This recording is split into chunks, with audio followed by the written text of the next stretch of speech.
निर्भीड निष्पक्ष वृत्तांकनाचा बुलंद आवाज, राजसत्ता न्यूज। साकूर गावात मोबाईल शोरूमचे भव्य दालन।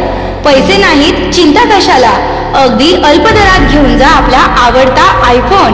यासाठी एकदा अवश्य भेट द्या जय माता दी मोबाईल शॉपिंग। या ठिकाणी मोबाईल रिपेअरिंग तसेच सर्व सॉफ्टवेअर व हार्ड डिस्कचे काम अगदी अल्प दरात करून मिळेल। ठिकाण साकूर बस स्टँड समोर साकूर।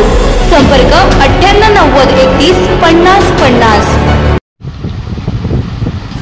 भरधाव वेगाने जाणाऱ्या कंटेनरनं बुलेट स्वारांना धडक दिल्यानं झालेल्या अपघातामध्ये बुलेटवरील दोघांचाही मृत्यू झाल्याची घटना रविवारी रात्री 10:15 वाजेच्या सुमारास तालुक्यातील समनापूर परिसरात घडली।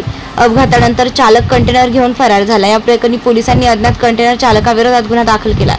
प्रशांत रवींद्र भुजबळ वय 33 वर्ष व गोरख सयाजी पर्वत वय 40 वर्ष दोघे राहणार लिंबाळे तालुका संगमनेर अशी अपघातातील मृतांची नावे आहेत। रविवारी रात्री 10:15 वाजेच्या सुमारास हा अपघात झाला। अपघातातील मृतक त्यांच्या ताब्यातील बुलेट मोटरसायकलवरून MH14 HT 5006 कोल्हार-घोटी राज्यमार्गाने संगमनेर लोणी रोडने घरी जात असताना लोणी रस्त्यावर फ्लॉवर मार्केट जवळ अज्ञात कंटेनर चालकाने बुलेट स्वारांना पाठीमागून जोराची धडक दिली। अपघातातील जखमींना उपचारासाठी घुलेवाडीच्या ग्रामीण रुग्णालयात नेण्यात आलं। मात्र या अपघातात बुलेटवरील दोघांचाही मृत्यू झाला तर कंटेनर चालक अपघाताची माहिती न देता निघून गेला। या प्रकरणी सोमनाथ रवींद्र भुजबळ राहणार लिंबाळे यांच्या फिर्यादीवरून संगमनेर शहर पोलिसांनी अज्ञात कंटेनर चालकाविरुद्ध गुन्हा दाखल केला असून पोलीस उपनिरीक्षक पाटील पुढील तपास करत आहेत।